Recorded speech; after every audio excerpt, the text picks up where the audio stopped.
Hallelujah. Glory to God. Welcome once again to our online service. And we also want to welcome those who may be able to join us on at our church. We are situated in the Mwiki shopping center right behind Kasmat Supermarket. When you get to Kasmat Supermarket, right behind it, you'll be able to see our church. It's visible. You can't miss it. And I'm sure that as you come, God is going to bless you. Today we have a special speaker in the house today. Mama will be talking to us, our first lady in the church, my wife, will be speaking to us, and it's going to be powerful. So I want you to tune yourself up to the end. It's a very exciting topic on fighting stagnation. There are many people that think they are moving, but they are stagnant. There are many people that think they are making it in life, but they are just stagnant. And this is the topic that she is going to be tackling in the next 20 or so minutes. So please join us up to the end, and you're going to be blessed. I want to keep on appealing to you. We still not gotten enough to be able to tile our church and our altar.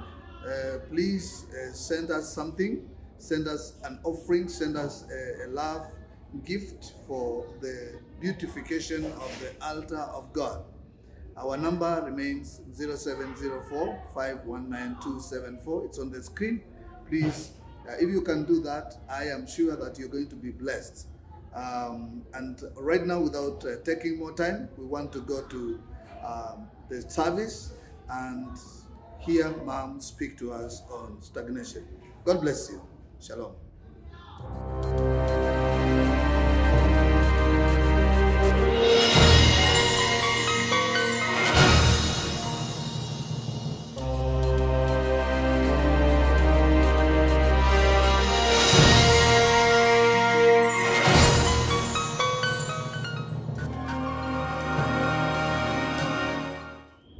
Haleluya. Bwana Yesu asifiwe sana. Kwa majina naitwa mke wa mchungaji Mark. I am born again and I love the Lord. I'm a mother of two, a teenage and a toddler. And I am glad that the Lord has kept me. I am glad that Jesus has kept me to this far. I thank Him for the gift of life. It is not about the mask. It is not about social distancing. It has taken Him this morning for me to be alive. And that's why I'm grateful to Jesus. I'm also grateful to God, for I am still the mother of my children, and I am still married to the pastor of this ministry. I do not take it for granted. It takes the hand of God to keep her married. It takes God Himself to be happily married. And again, I want to thank you, Pastor Mark, for growing me to this far. Thank you for setting platforms, and thank you for presenting me to the world that I may get known. And to you, you are an icon in my life. I do not take it for granted. I truly want to appreciate you. I truly want to thank the Lord that I didn't miss the opportunity to say yes, I do to you. So feel appreciated from the depth of my heart, the leadership of this church, together with my fellow ladies. Thank you for believing in me, and thank you for holding my hand, because I feel strengthened when I see you. To my viewer this morning, I want to tell you something. The Lord knew you before you were formed. The Lord knew you before the foundations of this earth were laid. And that's why this morning the Lord has given me a word that there will be no more stagnation in your life. Whatever has never worked in your life, everything that has been frustrating you, that thing that you have left crying onto your pillow, everything that you felt discouraged, everything that has never worked in your life this morning, I am here to tell you this morning that the Lord is making a way where seems to be no way. It doesn't matter what, it doesn't matter who left in your life, it doesn't matter your background, it doesn't matter your historical issues. But what matters is what the Lord says about you in your life this morning, because Jesus has given me a word. And as we continue, I want us to pray. Father, in the name of Jesus, this morning as you've given me your word, how I pray, Jesus, you open the spiritual, the inner ears of our bodies, of our spirits, Lord, that Jesus, we may hear from you, that Jesus, you may rescue us, that Jesus, you may revive us, that Jesus, there shall be no more stagnations in our lives in the name of Jesus. Kile kilikwama asubuhi ya leo tunakikwamua in the name of the Lord. My Father, as I speak your word, may the Holy Spirit of God rest upon me in the name of Jesus. May this word change me and even my viewer and everyone that is listening to me in the name of the Lord. Lord, I thank you because your word is sure. Your word is sharper than a double-edged sword. It cuts on both sides.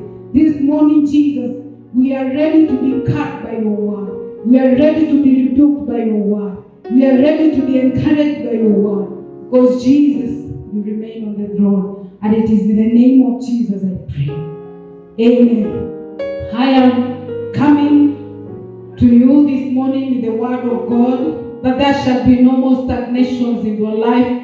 Whatever thing, whatever issue that has never worked in your life, I have come to tell you it shall work in the name of the Lord. Whatever thing has been disturbing you over years, whatever finances zile zilikwama mahali, asubuhi ya leo tunazikwamua kwa hili jina in the name of the Lord. It is your time to break the camp and move. It is your time to move forward. It is your time to move straight. It is your time. It doesn't matter what didn't work. It doesn't matter the background. It doesn't matter how people see you. It doesn't matter you are educated or not. It doesn't matter you are fat or thin. It doesn't matter you are tall or short. What matters is what the Lord says about you in your life in the name of the Lord. In the name of Jesus.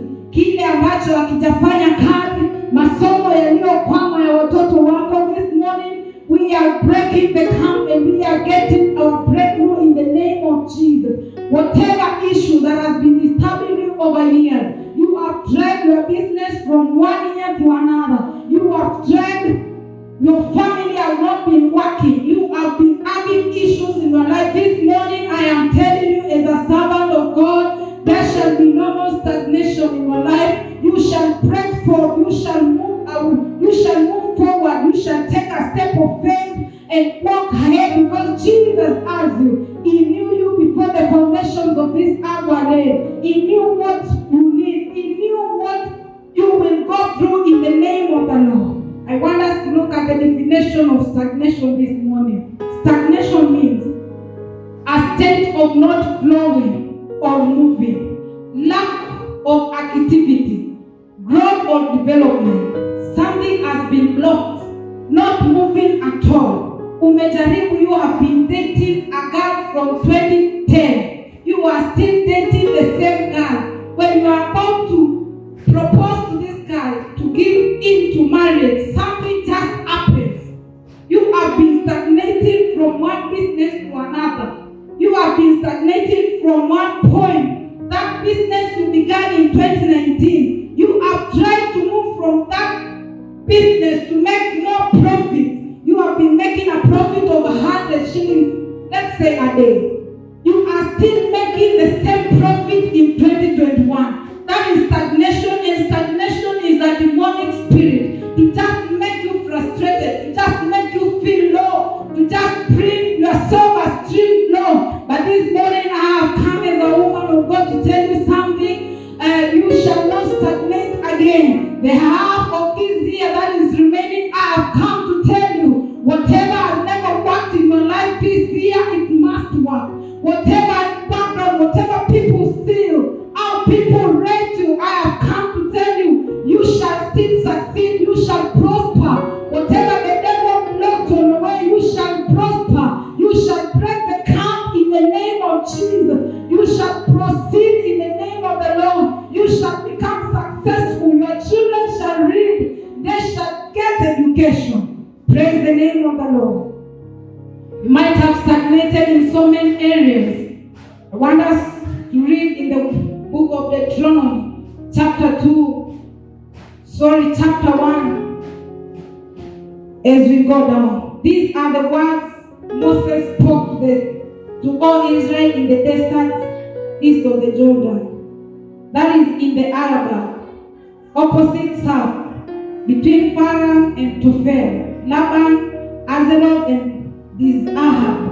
It takes 11 days to go from Oreb to Kadesh Barnea by the Mount Seir road.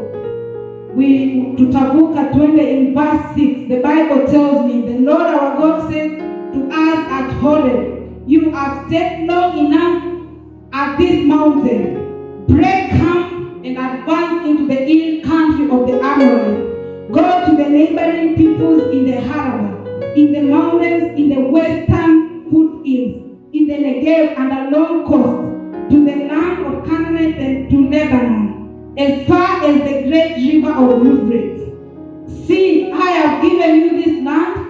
Go in and take possession of the land that the Lord swore he would give to your fathers, to Abraham, Isaac, Jacob, and to their descendants.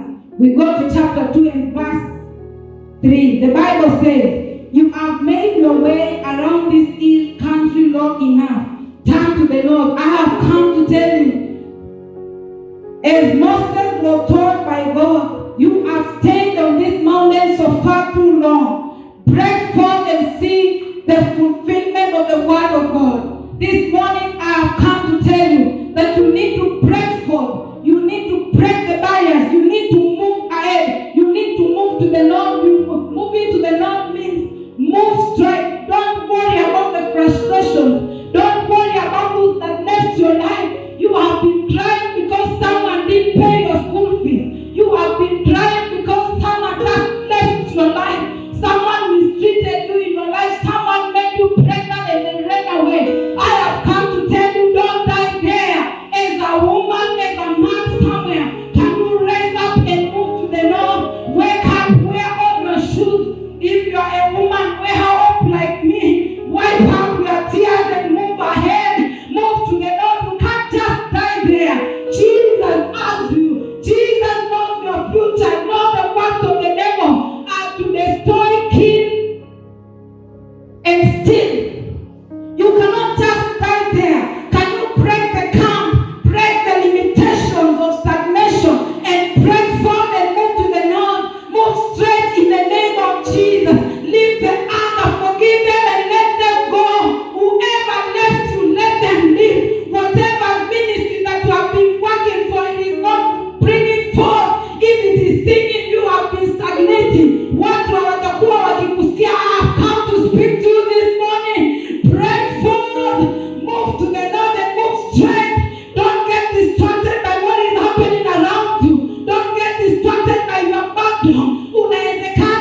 the same way your parents have been living.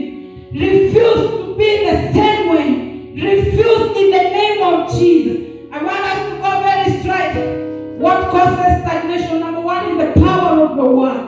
What do you speak about your situation? What do you tell your children? What do you speak about your spouse? What do you speak about your future? What do you speak about that thing that you have been troubling you? Kama ni biashara wewe kila asubuhi, what do you speak about it every morning? What do you say about, utasema hii biashara yako imekwama hata haina faida.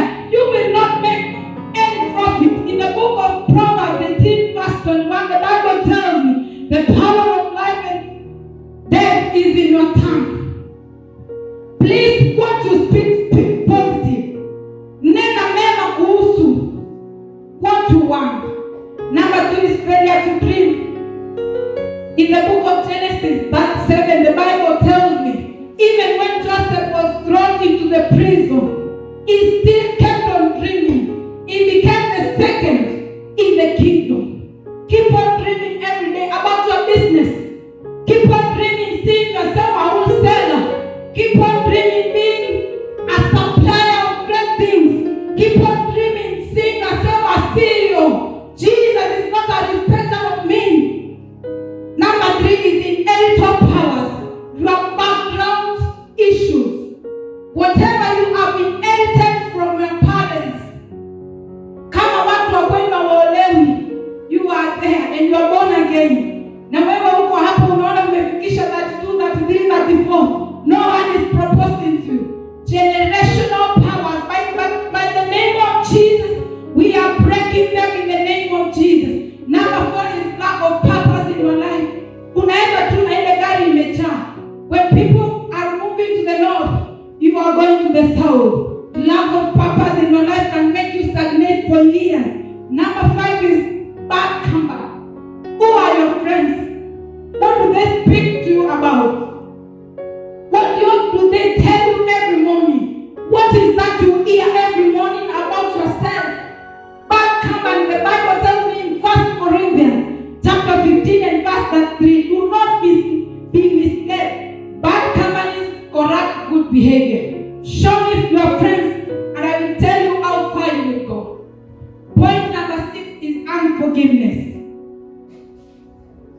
Do you forgive those people that have messed your life? Have you forgiven that woman that you dated for so long and you had having another wedding somewhere and you had proposed to her? Have you forgiven that person? Have you forgiven your parents for not educating you? Have you forgiven your spouse for the things that he has done to you? Have you forgiven that boyfriend, that man that impregnated you and ran away? Have you forgiven them? Utakaa na hiyo bitterness hadi lini? You will keep there stagnating every morning, every night you are done crying. You have bitterness in your life because of unforgiveness. Forgive and let go. Whatever happened, happened. Whatever didn't work, didn't work. You cannot die there because of stagnating. You will stagnate every morning. Kama ni visa sikupata, oh, I wish I did. And regrets will never take you anywhere. Worries can never take you anywhere. Pray for and move on. Keep forgiving every moment. Every day forgive. Forgive any person so that you move forward. Sitamaliza sana. If pastor gives me another opportunity, I will be glad to speak to you. Sitamalizia ujumbe wote. I want us to go to the types of stagnation. There is number one, static life stagnation. You are just there. You are static. Mahali ulianza 2020. Kama ni hiyo biashara yako kwa nyumba unalipa 2,000, you are still there down the line 10 years. Static. You are there stagnant. Uko tu pale. Ni kama umekwamilia pale. Number two is slow motion stagnation. You are slow motion. There is progress, but very slow progress. Una progress tu. Kama ni biashara ulikuwa una make 2,000 profits every week. In 2019, in 2021, you are making a profit of 2,500. There is progress, slow, a slow progress. Type number 3, stagnation by oppression. You are just oppressed by the devil. You never know what is working in your life. You've done the right thing. You've gone to the church. You've tithed. You've given your sacrifices. You've done everything, but you are still starting. But this morning we are breaking that spirit in the name of Jesus. Stagnation. Another type of stagnation is moving in one circle. You are just there. You are not making impact. For example, if someone comes here, now I want to know which wholesale sells sugar here.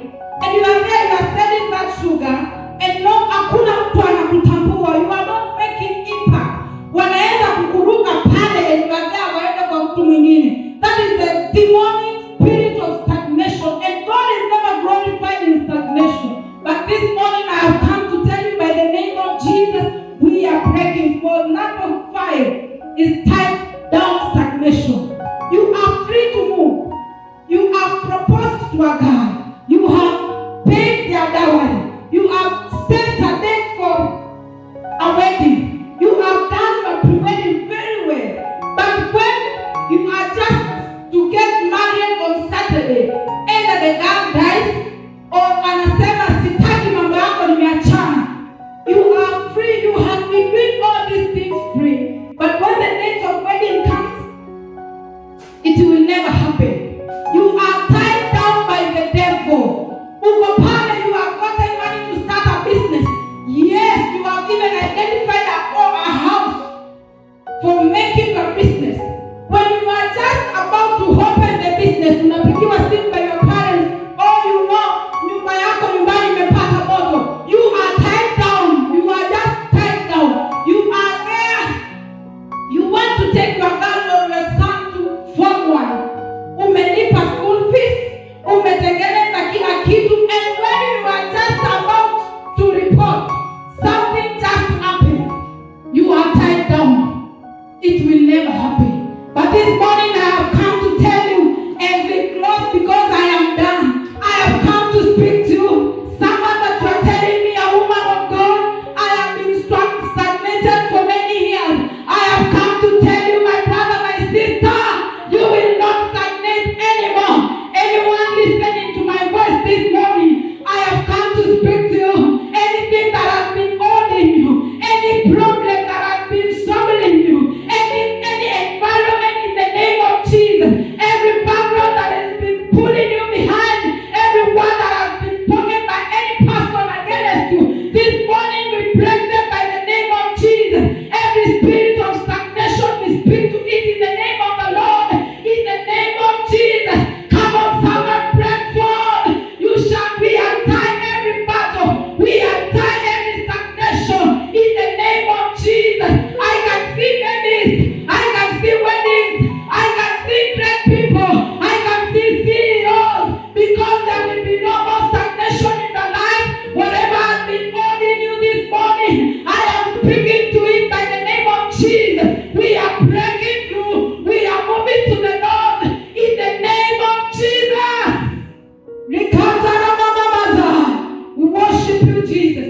I just want to pray for you. You are telling me you have been stagnated for a long time. You do not know what to do. Businesses are not making profits anymore. Your children are not progressing. There is fighting of family. Your marriage has not been working since you got married. You have been looking for someone to marry. You have been looking for someone to marry. There is nothing coming forth. This morning I want you to join together with me in the faith, and we command the half of this year that everything that has been stagnated in your life, it shall move forward in the name of Jesus. Father, in the mighty name of Jesus, I am praying for my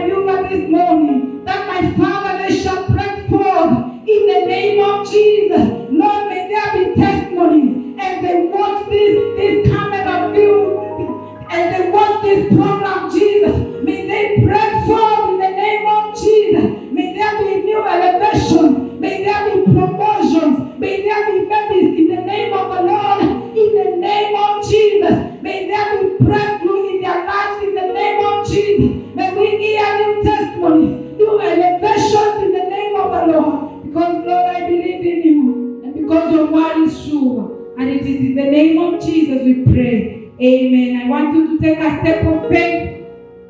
If it is something that has been troubling you, for example, you want to get married, go into a wedding gown shop. Shop what you want to wear on that day. If it is a baby you have been struggling to conceive, hear me, woman of God. I know how it can be frustrated not to have a child and you are in a family. Go to a baby shop. Shop the best. Feel what you want in the name of Jesus. That is faith. Exercise that faith. There will be no more stagnation. If you want a car, go into a yard and look at the car and ask even the seller, how much is this car? Because it is coming. There will be no more stagnation in your life. In the name of Jesus. Please, if you are around meeting, let us meet for the next services. And I will be glad to host you together with the man of God. We will be glad to have you. God bless you. Please subscribe to our YouTube channel and even use the M-Pesa line that is there. Send a gift to us because we are putting tithes on the church and we need finances. Next time, if the man of God feels I should speak to you, I will be ready to see you. God bless you and God bless you and blessed week ahead. Amen.